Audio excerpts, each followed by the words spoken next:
അസ്സലാമു അലൈക്കും. വലൈക്കും അസ്സലാം. അല്ല കൂട്ടുകാരെ, എന്തൊക്കെയാണ് വിശേഷം? സുഖമായിട്ട് പോണേ അൽഹംദുലില്ലാ. അല്ല, 4 ദിവസം കൂടി കഴിഞ്ഞപ്പോ റമളാനായി. അതിന്റെ മുന്നോടിയായിട്ട് നിങ്ങൾ വല്ല ഒരുങ്ങിയോ? പിന്നെ നോമ്പിനുള്ളൊക്കെ നമ്മൾ റെഡിയാക്കി. 10 അരി നമ്മൾ പൊടിച്ചു വെച്ച്, മല്ലി മുളക് ഇത് രണ്ടും പൊടിപ്പിച്ച്, മഞ്ഞൾ പൊടിപ്പിച്ച്. ഇനി നോമ്പ് 1 കറി വെക്കാനുള്ള കൂടി റെഡി ആയാലും എല്ലാം നമ്മളത് ഫുള്ള് ക്ലിയർ ആയി. എന്തേ അതല്ല, ഇതാണ് അപ്പൊ നിങ്ങൾ ഒരുക്കം തരുന്നേ.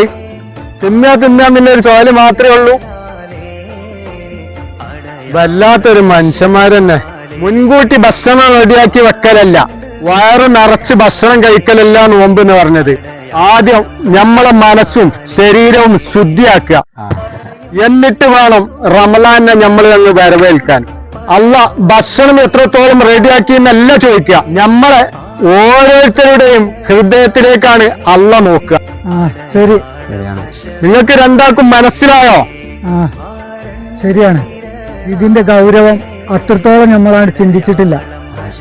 ആയിക്കോട്ടെ, ഒക്കെ പറഞ്ഞ മാതിരി ഞാൻ വരട്ടോ. അസ്സലാമു അലൈക്കും. വലൈക്കും അസ്സലാം. അടയാളം ഹശർ